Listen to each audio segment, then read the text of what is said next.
بسم الله الرحمن الرحيم. قال الملأ الذين استكبروا من قومه للذين استضعفوا لمن آمن منهم أتعلمون أن صالحا مرسل من ربه قالوا إنا بما أرسل به مؤمنون قال الذين استكبروا إنا بالذي آمنتم به كافرون فعقروا الناقة وعتوا عن أمر ربهم وقالوا يا صالح ائتنا بما تعدنا إن كنت من المرسلين فأخذتهم الرجفة فأصبحوا في دارهم جاثمين. صدق اللہ العظیم. قال الملأ، کہا سرداروں نے، الذین استکبروا، وہ سردار جنہوں نے تکبر کیا، من قومہ، آپ کی قوم سے، یعنی صالح علیہ السلام کی قوم سے، للذین استضعفوا، ان لوگوں کے لیے کہا جو کمزور خیال کیے جاتے تھے، لمن آمن منہم، ان کے لیے جو ایمان لائے ان میں سے، یعنی قوم ثمود میں سے، اتعلمون، کیا تم جانتے ہو، کیا تم یقین رکھتے ہو، ان صالحا، کہ بے شک صالح علیہ السلام، مرسل، وہ بھیجے گئے ہیں، من ربہ، اپنے رب کی طرف سے. قالوا، انہوں نے کہا، انا بما ارسل به مؤمنون، یقیناً ہم اس کے ساتھ جو وہ دے کر بھیجا گیا ہے یقین کرنے والے ہیں، ایمان لانے والے ہیں. قال الذین استکبروا، کہا ان لوگوں نے جنہوں نے تکبر کیا، انا بالذی، بے شک ہم اس چیز کے ساتھ، آمنتم بہ، جس پر تم ایمان لائے ہو، کافرون، انکار کرنے والے ہیں. فعقروا، پس انہوں نے کاٹ ڈالی، الناقۃ، اونٹنی کی ٹانگیں، پس انہوں نے اس اونٹنی کی ٹانگیں کاٹ ڈالی. وعتوا، اور انہوں نے نافرمانی کی، عن امر ربہم، اپنے رب کے حکم کی. وقالوا، اور انہوں نے کہا، یا صالح، اے صالح، ائتنا، تو ہمارے پاس لے آ، بما تعدنا، وہ عذاب جس کا تو ہم سے وعدہ کرتا ہے، ان کنت من المرسلین، اگر تو رسولوں میں سے ہے. فاخذت، پس پکڑ لیا، ہم ان لوگوں کو، الرجفۃ، ایک زلزلے نے، فاصبحوا، پس وہ ہو گئے، فی دارہم، اپنے گھروں میں، جاثمین، اوندے پڑے ہوئے. فتولی عنہم، پس حضرت صالح علیہ السلام ان سے پھرے، وقال، اور فرمایا، یا قوم، اے میری قوم، لقد ابلغتکم، یقیناً میں نے تم کو تبلیغ کی، رسالت ربی، اپنے رب کے پیغام کی، ونصحت لکم، اور میں نے تمہارے لیے خیر خواہی چاہی، لکم، تمہارے لیے، ولیکن، لیکن، لا تحبون، تم پسند ہی نہیں کرتے، الناصحین، خیر خواہی کرنے والوں کو.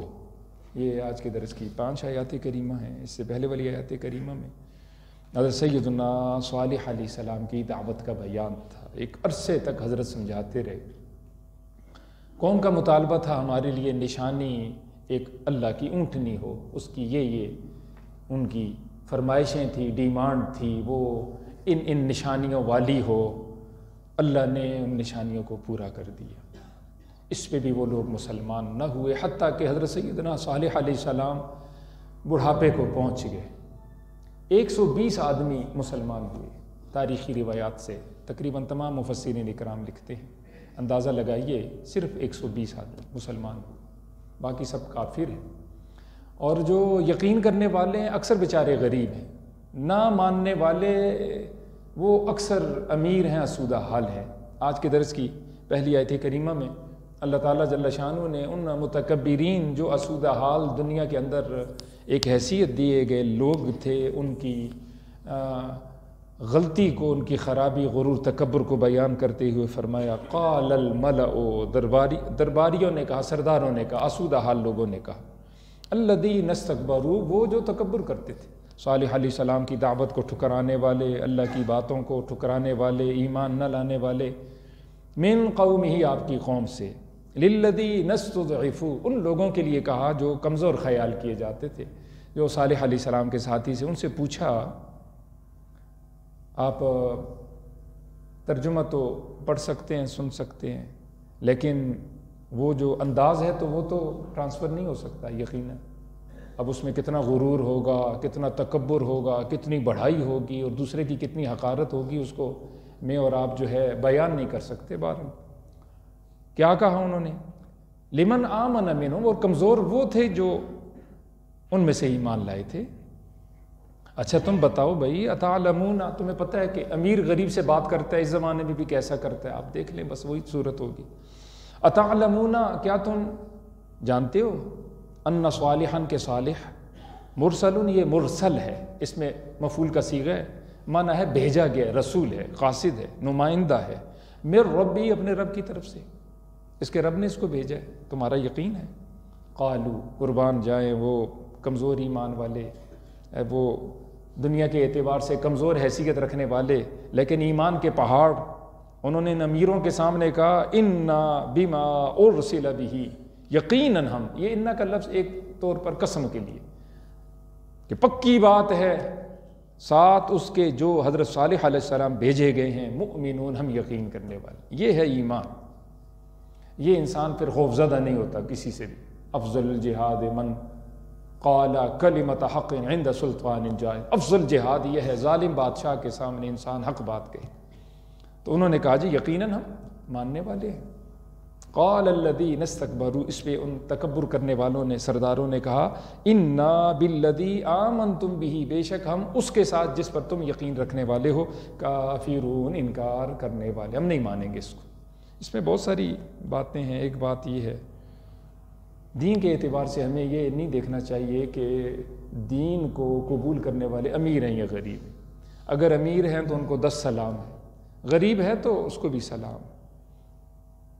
اکثر جو نبیوں کا ساتھ دینے والے، دین کے مطابق عمل کرنے والے، وہ غریب ہوں گے۔ یہ بس ایک تو اصول ضابطہ رکھ لیں جو قرآن و حدیث میں میرے آپ کے سامنے، ہم قرآن پڑھتے ہیں۔ حضور اکرم صلی اللہ علیہ وسلم کے ماننے والے بھی وہ کیا تھے جی، اکثریت سے غریب تھے۔ اور یہ بھی شرط نہیں جو اب آج کل ہم نے شرطیں نا، لوکل لوگ ہونے چاہیے۔ لوکل کی کیا بات ہے، کیا مدینہ المنورہ میں سارے لوکل ہیں، مکہ المکرمہ میں سارے لوکل ہیں، اور کیا رائے بینڈ کے اندر سارے لوکل ہیں؟ آپ یہ کہیں گے نہیں، دائیں بائیں سے آتے ہیں، ماشاءاللہ آبادی ہے، آبادی ہے، آبادی ہے، آبادی ہے، اللہ کی مہربانی۔ جو بھی دین کو قبول کرے، دین کی طرف آئے، اس کو ہمارا سلوٹ۔ ہاں اگر امیر آئے گا جس کو اللہ نے حیثیتیں دی ہیں، پھر چھوڑ چھڑا کے آئے، اس کے لیے زیادہ سلام ہے، کیونکہ سب طرف سے پور سے پورا ہے، پھر وہ دین کی طرف آئے۔ بنی اسرائیل میں پہلے لوگ جو ہے نا وہ رہبانیت اختیار کرتے تھے۔ رہبانیت اس کو کہا جاتا ہے سب کچھ چھوڑ چھڑا کے، نہ شادی کی ہے، نہ کاروبار ہے، نہ کچھ ہے، بس اللہ اللہ جنگلوں میں کرنا۔ اللہ ان کو پالتے تھے، غیب سے وہ پلتے تھے۔ ایک آدمی غریب گیا ہوا تھا، اس کے لیے 2 وقت کا کھانا آتا تھا۔ ایک شہزادہ گیا تو پہلے ہی دن اس کے لیے طرح طرح کے کھانے آئے آسمانوں سے۔ اس کو بڑی حیرانگی ہوئی، اتنے زمانے سے میرے مجاہدات، اور یہ نیا نیا آنے والا، اس کے لیے طرح طرح کے کھانے۔ تو غیب سے آواز آئی، دیکھو کہ اس نے قربانی کتنے کی ہے۔ تمہاری قربانی ایک معمولی تھی اور اس کی قربانی بہت بڑی قربانی تھی۔ میں کہتا ہوں کروڑ سلام ہے اس شخص کے لیے، اس فرد کے لیے، اس جماعت کے لیے جو دنیا کے اعتبار سے بڑی آسودگیاں دیا گیا ہے، لیکن وہ دین کا دامن مضبوطی کے ساتھ تھامے ہوئے ہیں۔ میں کہتا ہوں وہ ہمارے لیے قابل قدر ہیں، قابل فخر۔ الحمدللہ ثم الحمدللہ۔ یہ ہمارا حلقہ دیکھیے، مسجد دیکھیے، جمعہ دیکھیے، ہمارے اجتماعات دیکھیے، یہاں کے آسودہ حال لوگ الحمدللہ ثم الحمدللہ ہمیشہ ہمارا ساتھ دیتے ہیں۔ ہمیں ان کی دل و جان سے قدر ہے اور قدر کرنی چاہیے، یہ ہمارا فریض ہے۔ قرآن پاک میں سورہ کہف میں اللہ کا ارشاد ہے، وَاصْبِرْ نَفْسَكَ مَعَ الَّذِينَ يَدْعُونَ رَبَّهُمْ بِالْغَدَاةِ وَالْعَشِيِّ يُرِيدُونَ وَجْهَهُ وَلَا تَعْدُ عَيْنَاكَ عَنْهُمْ تُرِيدُ زِينَةَ الْحَيَاةِ الدُّنْيَا وَلَا تُطِعْ مَنْ أَغْفَلْنَا قَلْبَهُ عَنْ ذِكْرِنَا وَاتَّبَعَ هَوَاهُ وَكَانَ أَمْرُهُ فُرُطًا۔ اس کا خلاصہ یہ، آپ ان غریبوں کے ساتھ صبح شام اپنے آپ کو اے حبیب صلی اللہ علیہ وآلہ وسلم روکیں، جو صبح شام اللہ کو یاد رکھ. حضور پہ قرآن آیا لیکن ان کو کہا آپ ان کے ساتھ بیٹھے. اور وَلَا تَعْدُ عَيْنَاكَ عَنْهُمْ، یہ میرے آپ کے لیے بھی اللہ مجھے آپ کو بھی ایسا بنا دے. امیر کے لیے علیحدہ سلام اور غریب کے لیے علیحدہ سلام، اس کے لیے علیحدہ معیار اور غریب کے لیے علیحدہ معیار نہیں ہونا چاہیے. پر میں اپنی نظر شفقت سے اس کو محروم نہ کریں. ان صحابہ کو اپنے سے دور نہ کیجیے. پھر ایک لمبی چوڑی ایک داستان، ایک سلسلہ ہے. بہرحال حضور اکرم صلی اللہ علیہ وآلہ وسلم نے فرمایا ان الدین بدأ غریبا، دین کی جو ابتدا ہوئی وہ غربت کی حالت میں ہوئی. وَسَيَعُودُ كَمَا بَدَأَ، اسی طرح دین لوٹے گا جس طرح اس کی ابتدا ہوئی. یعنی آخر زمانے میں بھی اٹھانے والے لوگ غریب ہوں گے. پھر غریبوں کے لیے حضور نے خوشخبری سنائی ہے فَطُوبَى لِلْغُرَبَاء وَهُمُ الَّذِينَ يُصْلِحُونَ النَّاسَ مَا أَفْسَدَ النَّاسُ مِن بَعْدِي مِنْ أُمَّتِي او کما قال علیہ الصلوۃ والسلام. وہ غریب مراد ہے جو خود بھی ٹھیک ہیں اور امت کے اندر جو خرابی پیدا ہوتی ہے اس کو ٹھیک کرنے کی کوشش کرتے ہیں. خود درست ہیں اور دوسروں کو درست کرنے کی کوشش کرتے ہیں. ان غریبوں کو اللہ کی طرف سے اسپیشلی سلام ہے. بہرحال عرض کرنے کا مقصد یہ کہ امیر آئے یا غریب آئے، یقیناً اللہ اس کی بہت قدر فرماتے ہیں. نبیوں نے قدر کی ہے. وفد آتے تھے، سردار آتے تھے، کافر ہی ہوتے تھے بے شک، لیکن حضور کے مہمان ہوتے تھے تو حضور جو سردار تھا اس کو اسپیشلی طور پر حیثیت دیتے تھے. دنیا انزل الناس منازل، حدیث بھی ہے. لوگوں کو ان کو رتبوں کے مطابق تم ان کے ساتھ معاملہ کرو. یقیناً اگر والد آتا ہے اس کے ساتھ ایک علیحدہ نظام ہے. استاد آ جائے کسی آدمی کا، اس کے ساتھ اپنا ایک معاملہ. ایک آدمی جو ہے اس کے بڑے احسانات ہیں دوسرے کے اوپر. اب لامحالہ یہ جب اس سے ڈیلنگ کرے گا تو اس کا ایک علیحدہ ایک انداز ہوگا، ایک پروٹوکول ہوگا. اور ایک آدمی اجنبی آ گیا ہے، اس کے ساتھ اس کا تعارف نہیں، جان پہچان نہیں، تو اس کے ساتھ ایک اپنا معاملہ ہے. حضور نے اس کو یوں بیان فرمایا انزل الناس منازلہم، لوگوں کو ان کے رتبوں کے مطابق حیثیتیں دو. یہ اللہ نے بھی کہا، اللہ کے رسول نے بھی فرمایا. بہرحال فعقروا الناقہ، انہوں نے کیا کیا امت کے لوگوں نے؟ انہوں نے ٹانگیں کاٹ ڈالی. الناقۃ، اونٹنی کی، الیاذ باللہ. وہ اللہ کی جو اونٹنی تھی اس کی ٹانگیں کاٹ. اس کی ترتیب یہ ہوئی کہ وَكَانَ فِي الْمَدِينَةِ تِسْعَةُ رَهْطٍ يُفْسِدُونَ فِي الْأَرْضِ وَلَا يُصْلِحُونَ. سورہ نمل. 9 بڑے بڑے بدماش تھے. ان میں سے ایک جو تھا نا، اس کا لیڈر جو تھا، مانیٹر، اس کا نام تھا قدار بن سالف. یہ جسم کے اعتبار سے مضبوط، قوت والا، سرخ رنگ والا، اور مشہور ہے کہ یہ ولد الزنا تھا اور خود بھی زانی تھا. کسی عورت کے بہکاوے میں آیا کہ جی میری بہت زیادہ بکریاں ہیں، مویشی ہیں، اس بڑی اونٹنی سے یہ ڈر جاتی ہیں، پریشان ہوتی ہیں، اس کو راستے سے تم ہٹاؤ. انہوں نے مشورہ کیا. قالوا تقاسموا بالله لنبيتنه واهله ثم لنقولن لوليه ما شهدنا مهلك اهله وانا لصادقون ومكروا مكرا ومكرنا مكرا وهم لا يشعرون. اللہ تعالیٰ جل شانہ فرماتے ہیں 2 انہوں نے شیطانیاں کی. ایک تو اس اونٹنی پہ حملہ کیا، اس کی ٹانگیں کاٹ ڈالی. اگلی وہ بھاگی اور دوبارہ اسی چٹان میں داخل ہوئی. اس کا بچہ جو اس سے ہوا تھا وہ بھی اسی چٹان میں داخل ہو گئے. دوسرا کام انہوں نے رات کو قسمیں اٹھائیں کہ جی دیکھو رات کو ہم حضرت صالح علیہ السلام کے گھر میں رات کی تاریکی میں حملہ کریں گے اور ان کو ہم شہید کر دیں گے. صبح پوچھنے والے پوچھیں گے، ان کے اولیاء، ان کے مسلمان ساتھی، تو ہم کہیں گے ہمیں کوئی خبر نہیں، ہم قسمیں اٹھا کے کہہ دیں گے بس. فرمایا ادھر تو انہوں نے یہ تدبیریں کی، ادھر اللہ نے تدبیر کی، اور اللہ کی تدبیر غالب آئی. انا دمرناہم اجمعین، ہم نے سب کو ملیہ میٹ کر دی.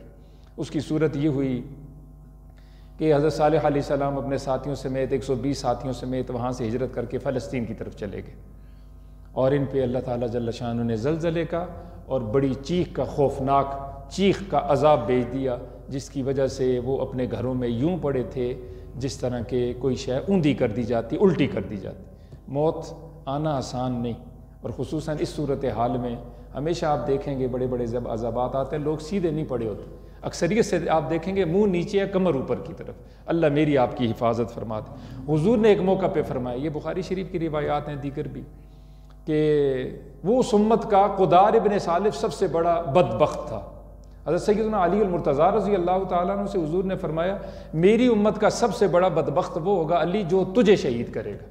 چنانچہ تاریخ شاہد ہے ابن ملجم خارجی ملعون، اس نے کوفہ کی جامع مسجد میں جب حضرت صبح کی نماز کے لیے رمضان المبارک میں تشریف لے جا رہے تھے، چھپ کے بیٹھا تھا ظالم، اور چھپ کے اس نے حملہ کیا اور حضرت سیدنا علی المرتضیٰ رضی اللہ تعالیٰ کو شہید کر دیا. اس امت کا سب سے بڑا بدبخت تھا ابن ملجم خارجی. حضور نے فرمایا یہ امت کا سب سے بڑا بدبخت ہے۔ بہرحال یہاں ارشاد ہے انہوں نے ٹانگیں کاٹ ڈالی اس اونٹنی کی، وعتوا اور انہوں نے نافرمانی کی، عن امر ربہم اپنے رب کے حکم سے، وقالوا اور انہوں نے کہا یا صالح اے صالح ائتنا تو ہمارے پاس لے آ بما تعدنا جس کا تو ہم سے وعدہ کرتا ہے، ان کنت من الصادقین ان کنت من المرسلین اگر تو رسولوں میں سے ہے۔ پھر کیا ہوا کہ عذاب ان پہ آ گیا، کیونکہ انہوں نے خود منہ بولی نشانی مانگی اور پھر ایمان نہ لائے، غرور تکبر نہ چھوڑا، فأخذتهم الرجفہ پس پکڑ لیا ان کو ایک زلزلے نے، فأصبحوا پس وہ ہو گئے فی دارہم اپنے گھروں میں جاثمین اوندے پڑے ہوئے۔ جب یہ منظر حضرت سیدنا صالح علیہ السلام نے دیکھا فتولی عنہم ان سے پلٹے، وقال اور کہا یا قوم اے میری قوم۔ نبیوں کی دیکھیے جی کتنی خیر خواہی ہوتی ہے، مر جانے کے بعد بھی، عذاب آ جانے کے بعد بھی حضرت نے جشن نہیں منایا۔ دیکھیے نا میرے آپ کے سامنے قرآن ہے، دشمن کی ہلاکت بھی اگر ہو جائے نا جی تو کبھی یہ لفظ نہیں کہنا چاہیے علاج ہوا ہے، اس پہ خوشی نہیں ظاہر کرنی چاہیے۔ اس سے بڑے دشمن کون ہوں گے جو پکے کافر ہیں، ساری زندگی حضرت دعوت دیتے رہے اور یہ پریشان حضرت کو کرتے رہے۔ کیا فرمایا جی یہ میرے آپ کے لیے سبق ہے، لقد ابلغتکم لوگو اے میری قوم کے لوگوں میں نے تو تم کو تبلیغ کی، رسالت ربی اپنے رب کے پیغامات کی، وَنَصَحْتُ لَكُمْ اور میں نے تمہارے لیے بڑی خیر خواہی کی، پوری کوشش کی تمہارا عقیدہ عمل ٹھیک ہو جائے، تمہاری آخرت کامیاب ہو جائے، وَلَكِنْ لیکن لا تحبون تم پسند ہی نہیں کرتے، الناصحین خیر خواہی کرنے والوں کو، ناصحین جمع ناصح کی، ناصح کہتے ہیں خیر خواہی، انبیاء سب سے بڑے خیر خواہ۔ اس کے بعد اس زمانے میں انبیاء کا سلسلہ ختم ہے، علماء صلحاء یہ تبلیغ والے سارے جو آپ کی خیر خواہیاں چاہتے ہیں یہ سب خیر خواہی کرنے والے۔ دیکھیں جس باغ کا مالی نہ ہو وہ باغ اجڑ جاتا ہے، کچرا کچرا بیکار چیزیں جن کو نکالنا چاہیے، آپ یاری کرنی چاہیے، دیکھ بھال اگر نہ ہو نا جی تو وہ یا تو وہ باغ پھل دیتا ہی نہیں ہے، سوکھ جاتا ہے، ختم ہو جاتا ہے، یا اگر دیتا بھی ہے تو بہت کم دیتا۔ اس لیے میں آپ سے یہ درخواست کروں گا، ماشاءاللہ آپ تو بڑی محبت کرنے والے ہیں، لیکن یہ محبت آپ تک قائم نہ رہے، یہ محبت ہمیں آگے بھی ٹرانسفر کرنا چاہیے۔ اگر ہم 20 آدمی ہیں تو ہم 20 پہ محنت کریں تو ہم 40 ہو جائیں گے، اگر ہم 100 بیٹھ رہے ہیں تو 100 آدمی اگر جو ہے دوسرے 100 پہ کوشش فرمائیں ہیں، کیا پتہ ہمارا عمل قبول نہ ہو۔ انشاءاللہ جن لوگوں کو ہم نے بٹھایا ہے انشاءاللہ ان کی وجہ سے اللہ میری آپ کی بخشش و مغفرت فرماتے۔ اس لیے ضروری ہمیں علماء کا ساتھ دیجیے، علماء کا ساتھ جو ہے اس لیے نہیں کہ آپ ہمیں کچھ کھلائیں پہلے، الحمدللہ ثم الحمدللہ۔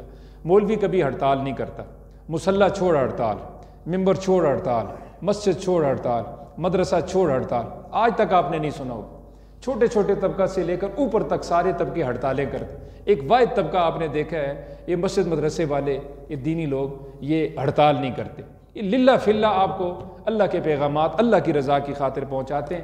یہ آپ کے یہ آپ کے مالی ہیں، یہ آپ کے مالی ہیں، آپ کو ان کے ساتھ تعاون کیا کرنا چاہیے؟ صرف وقتی تعاون چاہیے، آپ سے کچھ بھی نہیں چاہیے، فقط آپ کا وقت ہمیں چاہیے محبت کے ساتھ، اور یقیناً آپ دیتے ہیں، لیکن درخواست یہ ہے کہ دوسروں تک بھی یہ سلسلہ ہو، حتیٰ کہ دیگر لوگ بھی قرآن سمجھنے والے ہوں، سمجھانے والے ہوں۔ تعاونوا علی البر والتقوی ولا تعاونوا علی الاثم والعدوان، قرآن پاک میں اللہ فرماتے ہیں تم ایک دوسرے کی مدد کیا کرو اچھائی کے کاموں میں، اور گناہ کے کاموں میں ایک دوسرے کی مدد نہ کرو۔ اللہ سے دعا ہے اللہ ہمیں ساری باتوں کا یقین عمل کی توفیق سے مالا مال